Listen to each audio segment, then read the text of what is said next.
En nombre de Ediciones Coligüe, muchas gracias a todos por estar acá. Para nosotros es un gran placer editar este libro.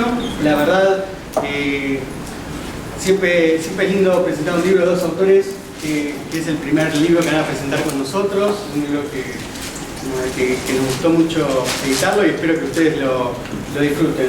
Asignos seriales de Pablo Cabra y Leonardo Rolón. Bueno, se lo van a contar mejor. Después, saben, hoy es un día, la feria está así con muchísima gente. Ellos cuando termina van a poder firmar algunos ejemplares acá o en el salón, y si no van a estar en el stand de Coligüe, que es el 710 del Pabellón Azul. Bueno, muchas gracias. Pero muchas gracias. Muchas gracias, bienvenidos. Sé que hay gente afuera o que están llegando. Les agradezco a todos que estén. El primer misterio a develar, acá están los que develaron el misterio, es el pabellón blanco. ¿No? ¿Se dieron cuenta? El pabellón blanco es allá al fondo. Allá al fondo está todo Buenos Aires y no lo encontrás nunca. Debe haber mucha gente en estos momentos buscando el pabellón blanco, pero como no resolvieron el acertijo, lamentablemente no están acá. Bueno, gracias a todos por estar. Leo es un amigo de muchos años, él es de Reconquista, Santa Fe, muchos trabajos juntos. Y hoy está también participando en un desarrollo con mis hijos, que es opinionfrontal.com. Y Opinión Frontal cayó justo en medio de la pandemia. Entre COVID y COVID, yo tuve un par de contagios y trabajo, porque los periodistas seguimos trabajando igual. Charlamos de hacer un libro, de publicar un libro. Yo comencé en la gráfica a los 20 años, 21 años, en la radio un tiempo antes todavía. Y la verdad que me pasé la mitad de la vida escribiendo páginas y páginas todos los días, pero nunca publiqué nada. Por distintas razones nunca... Siempre tenía algo más urgente que publicar un libro. Y ahora la pandemia, el no tener muchos viajes, porque a veces salíamos desde nuestros hogares al aire, quedaba un poquito de tiempo, y hablé con Leo y digo, che, ¿hacemos un libro? En realidad él me dijo a mí, no me agendo el mérito que no es mío. Y empezamos a intercambiar casos que yo ya tenía escrito, otros que fui reuniendo, de asesinos seriales, asesinos múltiples, de criminales, que a mí me llaman mucho la atención. O sea, voy a explicar por qué Leo. A mí me llama mucho la atención conocer la historia de esos personajes. Hay internacionales, hay muchos argentinos también que van a ver en la página del libro. Son crónicas cortas, fáciles de leer, rápidas, donde uno tiene un cierto pantallazo de cada uno de esos personajes.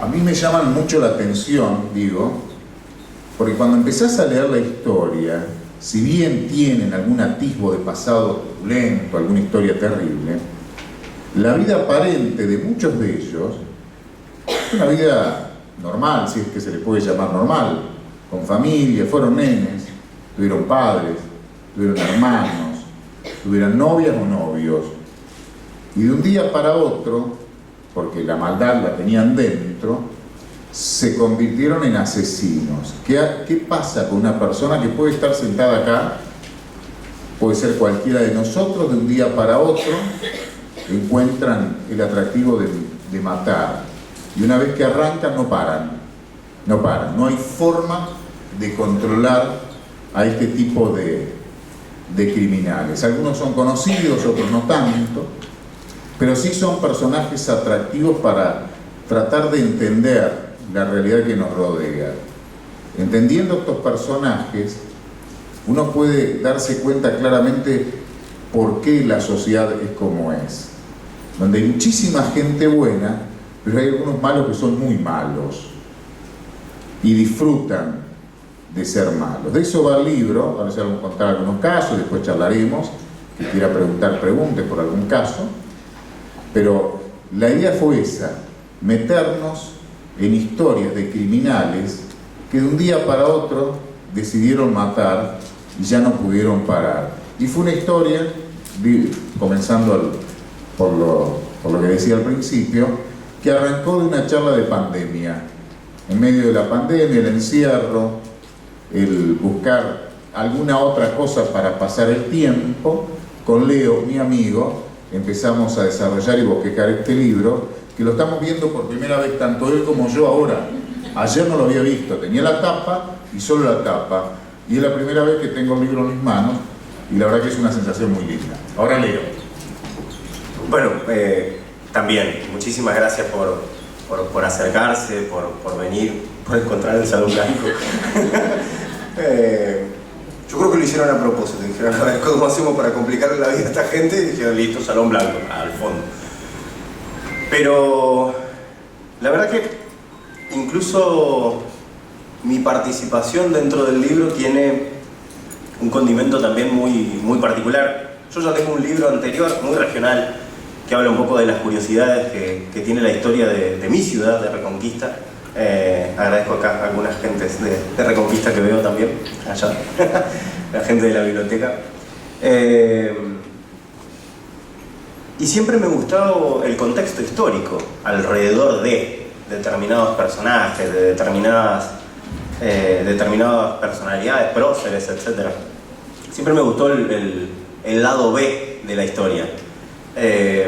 No puedo considerarme un revisionista, porque para eso tendría que estudiar muchísimo más, pero la verdad es que siempre me gustó eso, me gustó conocer otros contextos, otros panoramas, y el libro tiene mucho de eso, mucho de contexto histórico, del por qué.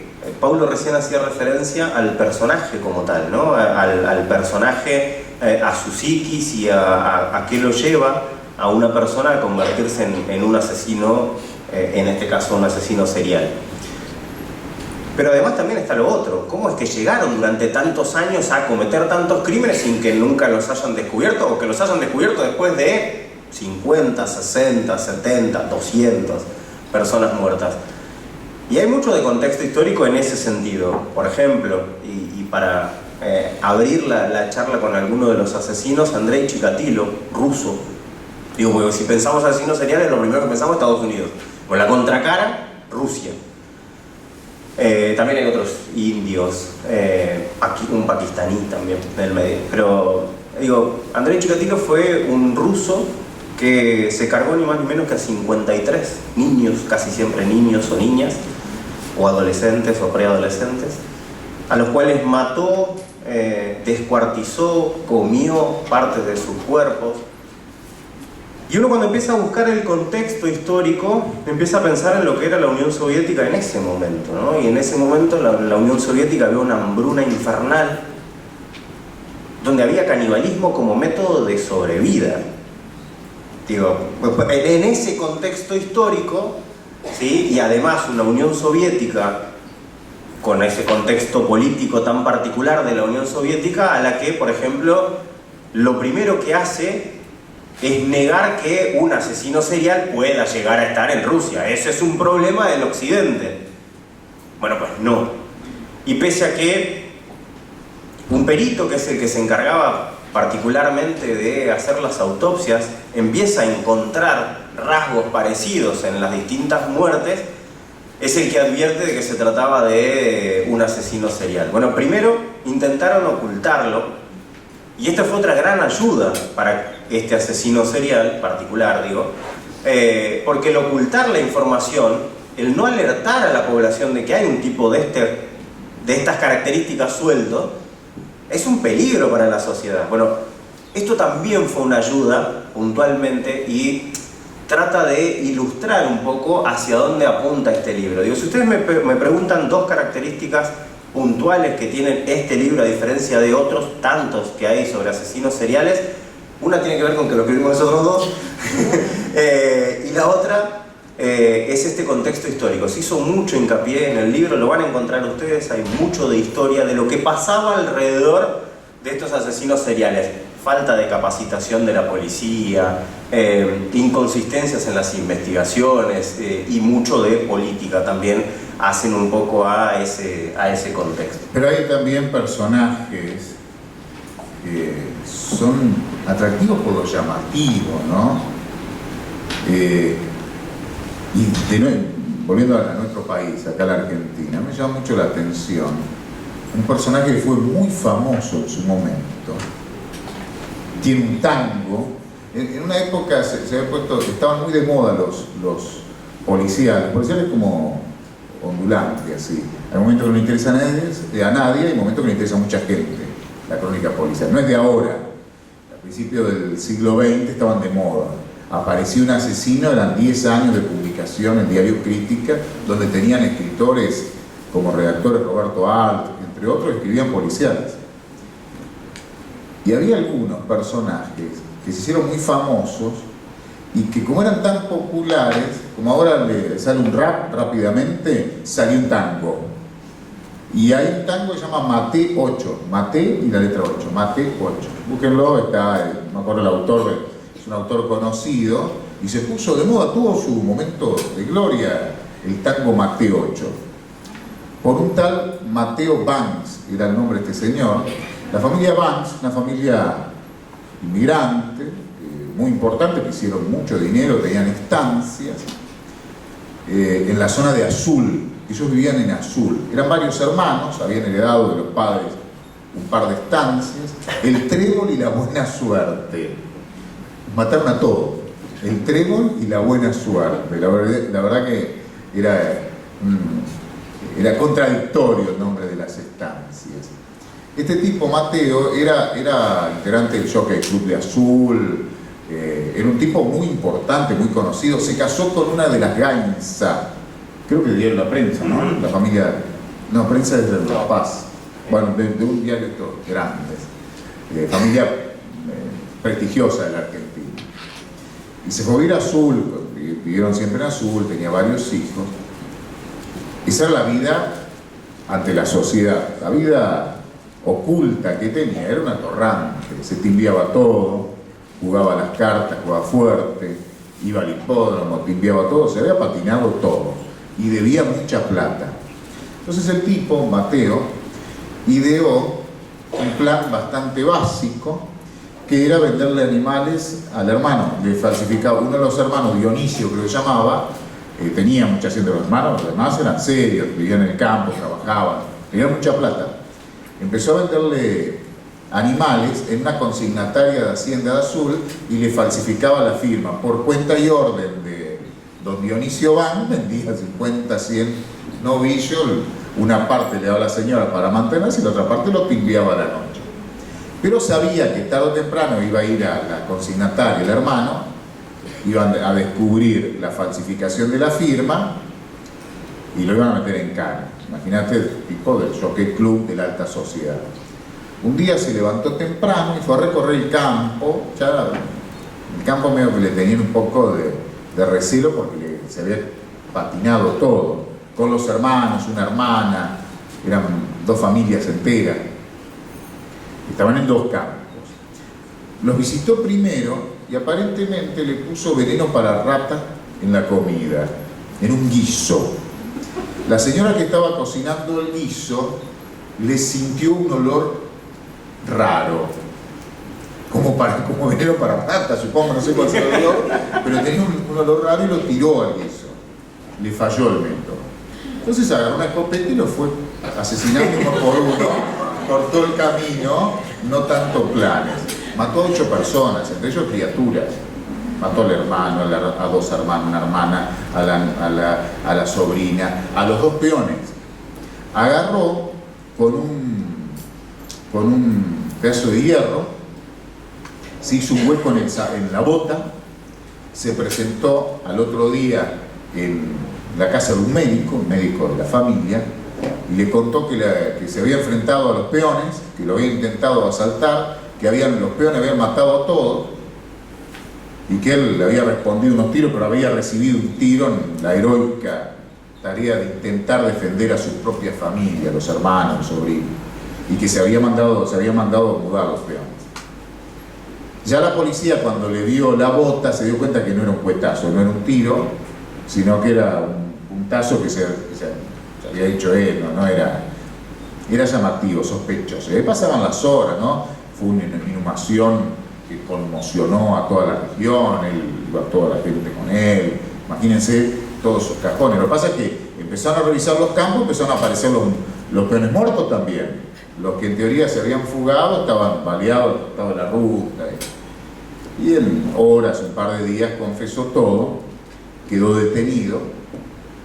Se hizo un juicio que fue tan popular el juicio, que tuvieron que hacerlo en la sede de un club, por todo el pueblo. Y además los medios de Buenos Aires, porque por entonces eran muy populares estos juicios. Perpetuo. Y le volvieron a dar perpetuo en un segundo juicio, porque por una cuestión técnica lo declararon nulo y tuvieron que llevar toda La Plata, la ciudad de La Plata, hicieron un segundo juicio en La Plata y el resultado fue el mismo, perpetuo. Y lo mandaron a la cárcel de Ushuaia, a la cárcel del fin del mundo. Esto fue en 1920 y pico. Conoció a Cayetano Santos Godino, al Petizo de Cubo, entre otros. Convivió con todos.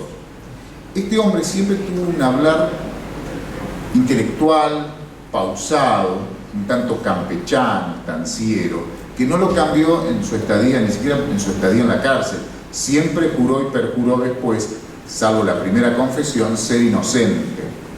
Y a lo largo de la historia hay criminales que cuentan rápidamente lo que hicieron y después cambian y dicen, no, yo no dije lo que dije, y empiezan a armar una cierta estrategia.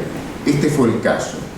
Fue un caso atípico porque sobrevivió a la cárcel. La cárcel del fin del mundo, terminaron el cementerio ahí porque ni siquiera los huesos traían. Este tipo sí sobrevivió, cerca del 40 más o menos, le dieron una libertad, lo liberaron, 20 y pico años en cana, volvió a Azul, no pudo entrar a la ciudad, todavía no quería saber nadie nada con él, y se vino a Buenos Aires. Compró un documento falso porque Mateo Banks, por aquello del tango Mate 8, era muy popular, muy conocido. Entonces él optó por conseguir un documento falso para que se olvidara. Y se fue a Flores, a una pensión que creo que todavía existe en la calle Ramón L. Falcón. Se alojó en esa pensión, en una habitación. En ese lugar iba a dar su primera ducha caliente en décadas. Era la primera vez que era libre y que iba a dormir solo, en libertad, con una ducha caliente. Calentó el agua, llenó la tina, se metió en la bañadera, era un hombre de 70 y largo, ya 70 y pico de años, se patinó en el jabón, se golpeó la cabeza y se mató. Lo encontraron muerto el otro día y ahí lo identificaron como Mateo Banks. Esa fue la historia de un personaje rarísimo que tuvo la historia penal argentina. Esas historias son las que nos gustan y contamos también en este libro. Que habla vos ahora, Leo, ya hablé todo. Hay algunos... Acabo de hacer un expediente, con eso te robo 20 minutos de televisión. Ya está, vamos a la pausa. Llenamos el primer bloque. No todos los personajes del libro están muertos. Cuidado. De hecho, hay uno que está vivo. Y de hecho es probable que salga en libertad el año que viene. Después de haber matado, algunos calculan 200, otros 300 personas. Quédense tranquilos, no es argentino. Es colombiano. Probablemente haya... Antes que siga con la historia, que lo va a contar ahora, alguna vez conté esa historia hace muchos años. Sí. Es hermosa. Por hacer, le hice un agregado al final, un agregado. Nadie sabe dónde está actualmente. Lo que es, es el otro. Voy a cantar uno. Hay otro que es igual, que mató más o menos lo mismo. Vos dijiste ya dónde es, en Colombia. Sí. Va a contar la historia de uno. Son dos los asesinos seriales. El otro fue liberado ya hace un tiempo. Y a lo último dije, nadie sabe si está en Colombia, si está en Perú, o algunos quizás tal vez piensen que pudo haber viajado a la Argentina. Lo que me putearon. Dale, contá la historia de eso. Pues, es el otro. Es que no está en Argentina, aún. Es colombiano. Su nombre es Luis Alfredo Garavito Cubillos. La bestia, apodada así en Colombia. Violaba y asesinaba a niños también. en una Colombia convulsionadísima, digo, pensemos hace no muchos años para atrás, guerrilla, etc. Y este hombre logró matar a niños. Acabo de caer todo. Sí. Bueno, y probablemente terminemos electrocutados. Mató a niños en Colombia, en Ecuador y en Venezuela.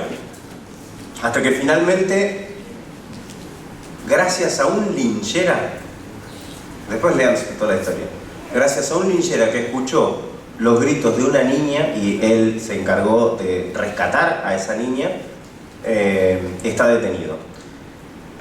Luis Alfredo Garavito fue condenado a la máxima condena que se pudo haber dado en la historia de Colombia. 1853 años. Y ahora usted dice, che, pero dijiste que le sale el año pasado, el año que viene. ¿No hay chances? Bueno, no. ¿Por qué? Porque como él confesó y colaboró con la justicia, le redujeron levemente los 1800, para no errarle, 1853 años y 9 días, esa era la condena precisa, a 40 años. Pero a la vez, como en Colombia no hay posibilidades de tener penas superiores a los 30 años, hay dos teorías. Una, que se le compute esa última hipótesis y salga el año que viene, 2023, para ser más preciso. Y la otra es que se termine formalmente su condena, reitero, a 40 años, en 2039, cuando este hombre tenga ni más ni menos que 82 años, o sea, todavía con posibilidades de vida. Es cierto que tiene cáncer, es cierto que su salud está bastante deteriorada, pero también es cierto que es uno de los asesinos seriales que tenemos en este libro y que está vivo. Hay otro que está más cerca. Alguna vez lo definió, querido colega, ya fallecido, el turco derecho, Enrique, como el asesino serial de las noches de tormenta. Un tipo que hoy debe tener 60 y pico de años, no es tan grande, no es tan grande. Ocurrió en los 90, en Saladillo. Él mismo se identificó, se diagnosticó un problema neurológico que en los estudios no lo encontraron, que se había caído un caballo, se había golpeado la cabeza y que eso le generaba terribles dolores de cabeza durante toda la vida. Repito, tuvo estudios neurológicos y no salió ninguna lesión de tal tipo, y que cuando había noches así de tormenta, con rayos, tipo de cuestiones, se ponía tan loco que le daban ganas de matar. A él lo echan principio de los 90, fines de los 80, de la multinacional Cargill, donde trabajaba, era estibador, porque apareció muy cerca del lugar en donde su enemigo del trabajo apareció ahorcado. Quedó como suicidio la causa, pero nadie lo creyó y lo echaron. Entonces puso un barcito tipo pulpería en las afueras de Saladillo, en una zona que se la conocía por entonces como la Villa Cariño de Saladillo. Dice que las noches de tormenta le gustaba ver a la gente que estaba en los autos, pero también se volvía loco. Y mató a 3 personas, una pareja primero, una mujer policía, el dueño del auto no estaba, lo de siempre, le ordenaron la captura, 2 días después lo encontraron muerto a 100 metros. Y después, unos meses después, en otra noche de tormenta, mató a una adolescente que era hija de un vecino. El tipo, después de esos arrebatos homicidas, era tan tranquilo, tan correcto, que le había caído bien a los policías que iban a investigar las muertes en Saladillo, a tal punto que lo llevaban a todos los operativos como testigo. La primera parte de la causa, el testigo es él, el testigo de procedimiento es el tipo que terminó en cana después. Es más, y encontró un negocio en la puerta de su barcito, puso un tablón, puso una chapa parrilla, empezó a hacer choripán y vendía choripán a los policías. Hasta que lo descubrieron, y cuando descubrieron, además se dieron cuenta que todavía seguía usando las zapatillas del muerto, no se habían dado cuenta. Ese tipo es un asesino en serie, un psicópata perverso, la descripción que hacen los psicólogos y psiquiatras en un particular, terrible. Lo condenaron en La Plata en 97, 98 más o menos fue el juicio, no recuerdo bien la fecha, lo condenaron a perpetua. Lo que pasa es que pasó el tiempo, cumplió, ahora perpetua son 35, en ese momento eran 25, pero con 2/3 partes ya empezaban a pedir la libertad y se la dieron. Se la deben haber dado a la libertad hace 6, 7 u 8 años. Yo alguna vez busqué, porque me puse a escribir el informe, está medio en fecha de salir, voy a averiguar si salió o no. Y en el servicio penitenciario me dieron la noticia, no, hace como un año está libre. Entonces empecé a buscar y figuraba como remisero, en ese entonces, como actividad remisero, en Tigre. Se había ido a Tigre y era remisero. Después yo perdí el rastro, no figura más, no hay un registro de él, no sé dónde está, de hecho cumplió la pena. Pero bueno, es Govia de apellido. Si no falleció, en algún lado está, señor Govia. Que esperemos que no haya encontrado la medicación adecuada para sus dolores de cabeza, especialmente en las noches de tormenta. Pero bueno, eso también, más allá de la humorada, hay algo terrible, ¿no? Los presos este tipo de presos tiene que tener un seguimiento y no lo tiene. No es culpa del patronato de liberados, que son 4 con un presupuesto así, no alcanza para nada. Pasan los años, no hay plata para la cárcel, mucho menos para el seguimiento posterior de los detenidos. Algunos casos, bueno, pasan y firman una vez al mes hasta que le dan la libertad definitiva, pero nadie los sigue, nadie los controla. Y este tipo de gente debería estar controlada y nadie sabe, pero claramente, pues yo estuve averiguando, nadie sabe dónde está el asesino serial de las noches de tormenta. Y ahí viene el momento cuando hacemos con Mauro en el teatro, hacemos una pausa y Mauro dice, bienvenido al asesino serial. No lo vamos a hacer hoy. Bueno, la idea es que esto se convierta en una charla, en un ida y vuelta, y para eso estamos esperando la vuelta, digamos. Así que si alguno se anima... Si alguno quiere preguntar, pregunte, si no, seguimos contando casos. Lo que ustedes quieran. Sí. ¿Cómo están? Bien. Melina, mi nombre. Melina. ¿Han incluido una historia de sus pueblos o ciudades? No. Uruguay, Reconquista. Sí, yo no, porque en Gualeguay somos todos muy buenos. ¿No? Hay una ciudad de Gualeguay y hay varios de Gualeguay. ¿Y de Reconquista no hay ninguno? No, de Reconquista no, porque son demasiado malos, entonces, para evitar inconvenientes. En Uruguay no hay cárcel. Sí, hay cárcel, pero son panaderos. No hay cárcel, señora. No, pero por una cuestión no es un caso atractivo. No, porque tratamos también de darle un perfil muy histórico, digamos, entonces hay casos sí muy particulares. Bueno, Reconquista tiene varios crímenes muy interesantes de la historia, digo, mucho para atrás, pero no son asesinos seriales, o sea, son crímenes muy puntuales, bueno, tenemos, digo, hasta el día de hoy, de esos crímenes, muchos que han quedado impunes hasta el día de hoy. Y en mi ciudad, que acá hay gente en mi ciudad, nunca diré los nombres, pero hubo un caso de un tapate viejo que quería echar flip. ¡Pum! Eso es cierto. Y después hubo un caso, un femicidio espantoso con apellidos muy conocidos hace muchos años, pero bueno, no tenemos ninguno de los casos acá. Tapate viejo que quería echar flip. Era un poco chile. La señora estaba cansada de limpiar todo el día, dormía hasta el mediodía. Pero bueno, no pasó en mi ciudad eso, no. ¿Y mujeres asesinas seriales? Sí, acá tenemos puse la historia de Silla Murano, por ejemplo. Después Emilia Basil, sí, Gilla, personaje que en un momento le gustaba contar. Ella culpaba a un médico que había sido su amante. Ella decía que la engañó, que el que mató fue él por despecho. Quedó claro que fue ella. Se confiesa al principio y después siempre culpa a terceras personas. Y Gilla no murió hace mucho.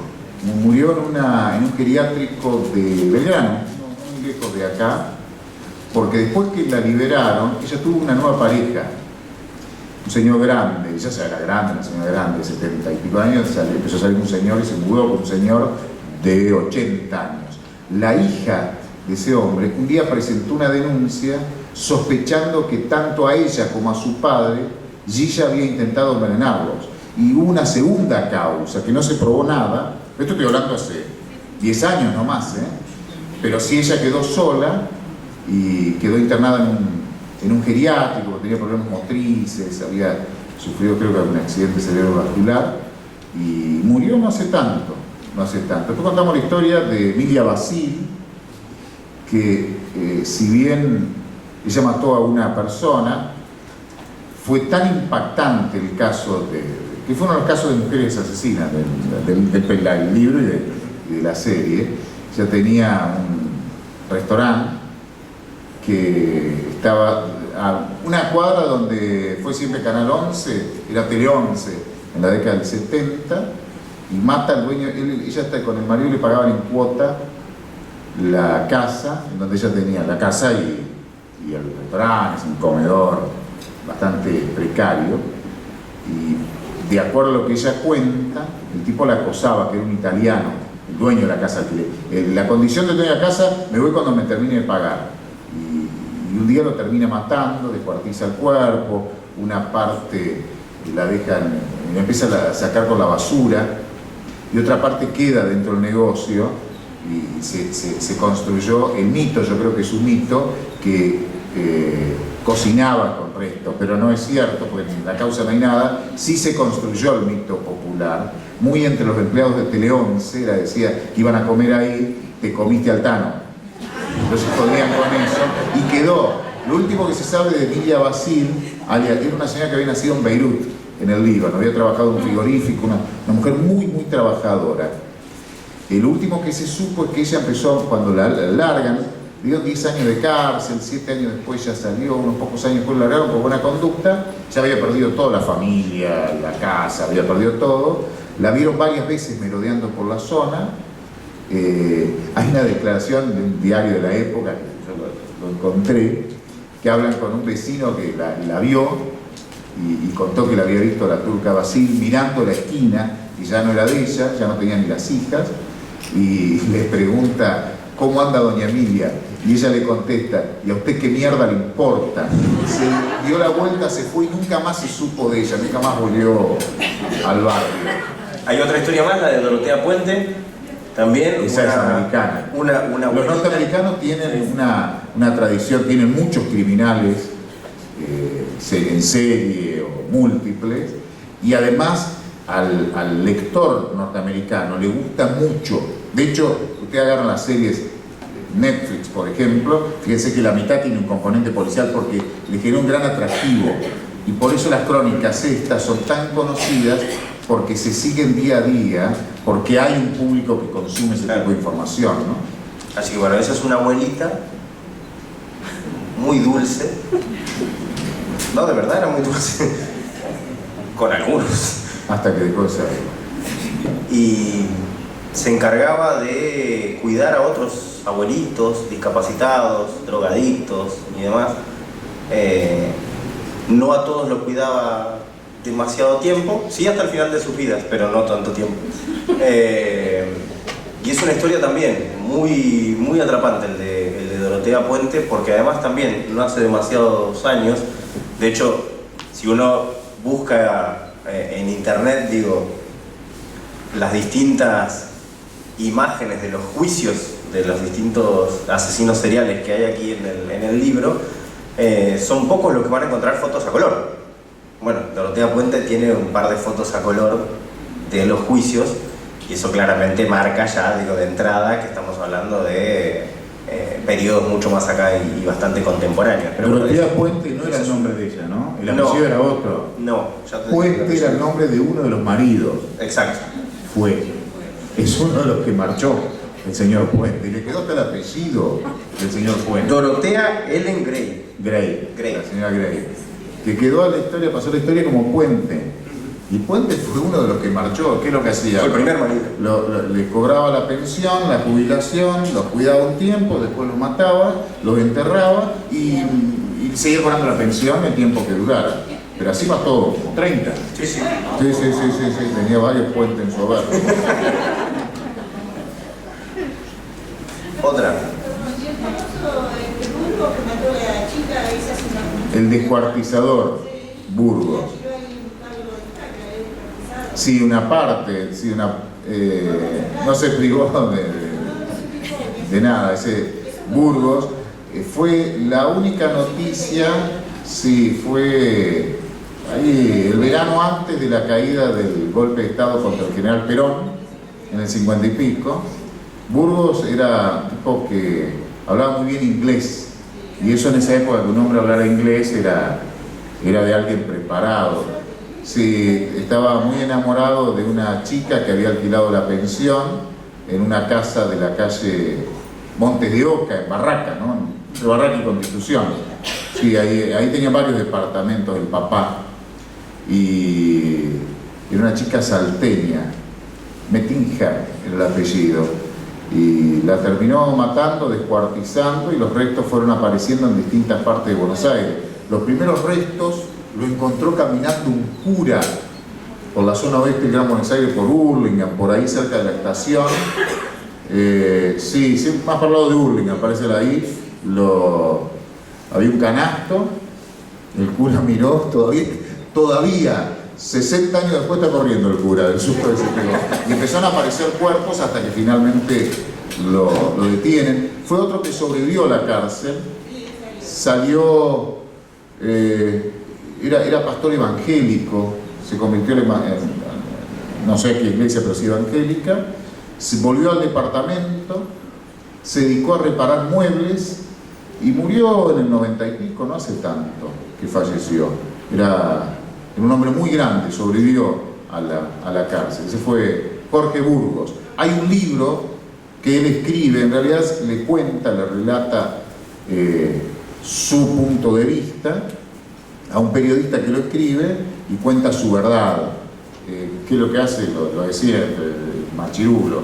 Le echa toda la culpa a la mujer, ella me engañó, yo no sabía qué hacer, yo estaba enamorado y me enteré que tenía un amante.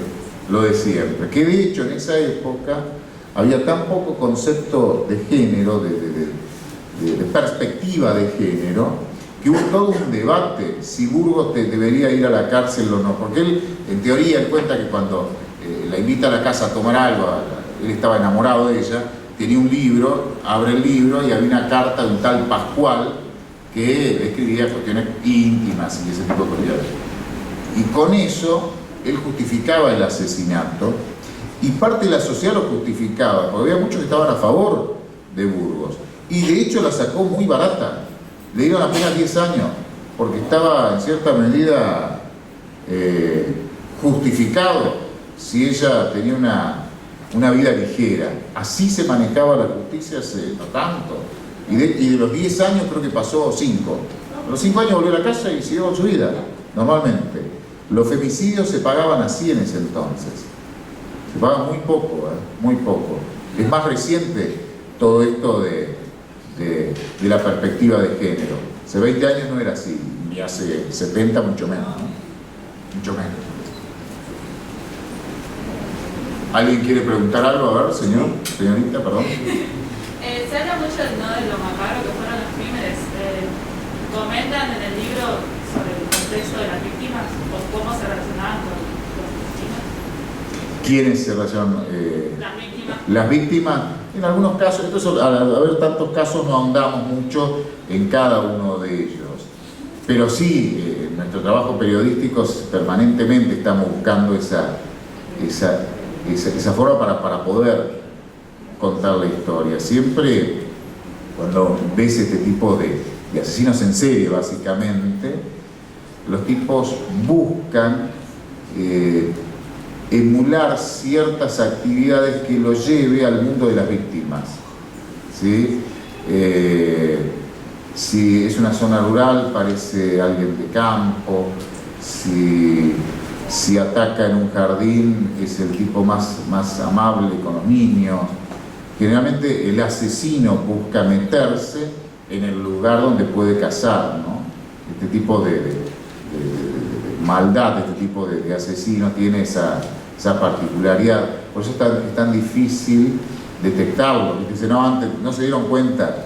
Y por ahí el propio hermano dice, yo no sabía que era así.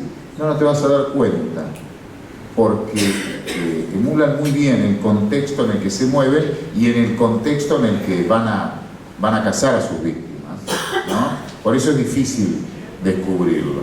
Pero es interesante cómo estos tipos se van metiendo, ¿no?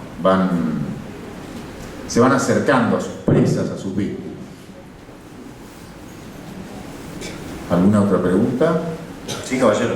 Una pregunta, ¿hay casos en la actualidad de asesinos seriales acá en Argentina? ¿En este momento? Debería decir que no, pero tengo entendido que hay una investigación en la zona sur que tiene que ver con distintos hechos que están buscando un patrón de conducta, pero eso es muy reciente la investigación, no podría asegurarlo.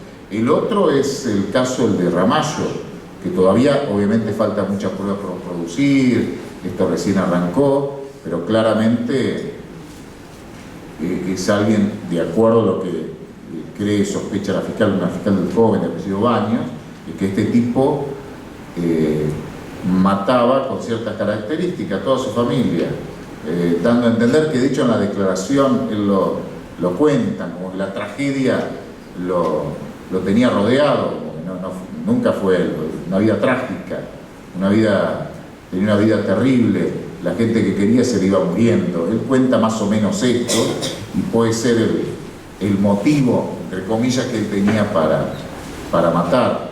Hay asesinos que se lo describe como asesinos altruistas, creen que matando logran algo superior, algo más, liberar a esas víctimas, ¿no? Es una mentalidad criminal, ¿no? Por ahí pasa, pero siempre hay algunos. Por ejemplo, hubo otro, Pinto creo que se llamaba, que empezó a matar entre Buenos Aires, mató a una chica aquí en el centro, en Once, una trabajadora sexual, que se hizo amigo, la visitó y la mató. Después se hizo amigo de un grupo de chicos en Rosario, mató a una chica y escapó. Y terminó matando a un muchacho en Salta, a una estación de servicio de Salta. Y después lo agarraron cuando estaba con todas las armas en, creo, por Santiago del Estero. Hay varios personajes. Lo que pasa es que acá no hay quizás un seguimiento, una unificación de causas. Lo juzgan en distintos lugares. Cuando se investiga todo en conjunto, es cuando surgen estos personajes. A veces cae uno por un crimen, después le agrega otro crimen, pero de otro, nunca te enterás. Pero es un tema de investigación y jurisdicción policial y judicial, básicamente. Claro, y a diferencia por ahí muchas veces de los Estados Unidos, que tienen mayor cantidad de casos, pero también tienen equipos especializados en investigación exclusivamente de asesinos seriales. Entonces, a medida que van encontrando 2 o 3 casos, inmediatamente se activan estas alertas, entre comillas, y a partir de ahí empiezan a trabajar y a veces determinan que no es y a veces sí, digamos. Básicamente porque tienen algo que nos diferencia mucho: plata. Sobra la plata para la investigación, presupuesto, y hacen. 2 agradecimientos. A Mauro Zeta, mi amigo, que nos escribió un prólogo hermoso, que lo estuve leyendo, la verdad, muy generoso lo de Mauro, después lo van a leer, que lo tiene el libro. Y a la gente de la editorial Poligüe, que han sido muy generosos con nosotros y nos dieron la posibilidad de sacar en cuanto. Ahí andan los jefes de Poligüe por ahí atrás. Ahí está Fernando. Ahí está Fernando, mirá. El que sabe el libro, el que dice, chaval, ese es el que sabe de verdad, que saca 50 libros en un mes. En un mes hicieron esto. Nosotros le llevamos todo un problema. Mira, tenemos esto. A ver, nos gusta, hay que corregir esto nos gusta. Y en un mes, hoy lo tenemos acá y lo estoy viendo con ustedes. La verdad, es gente que trabaja muy bien, es gente que trabaja en el país. Es una empresa, son todos de acá, todos, desde el dueño, los empleados, están por Caballito, por ahí, y trabajan muchísimo. Y embarcarse en un proyecto para hacer libros, cuando la economía te dice, no, invertí en otra cosa, no inviertas en libros que no es negocio, es realmente muy valioso, muy meritorio y muy destacable. Por eso queríamos terminar agradeciendo a la gente de Coligüe por la generosidad, la atención y bueno, y que siga creciendo Coligüe. A todos, muchísimas gracias, y vamos a estar un ratito filmando libros o ahí afuera o en el stand de Coligüe. Ahí vamos a estar con los libros al que se quiera acercar. Muchas gracias.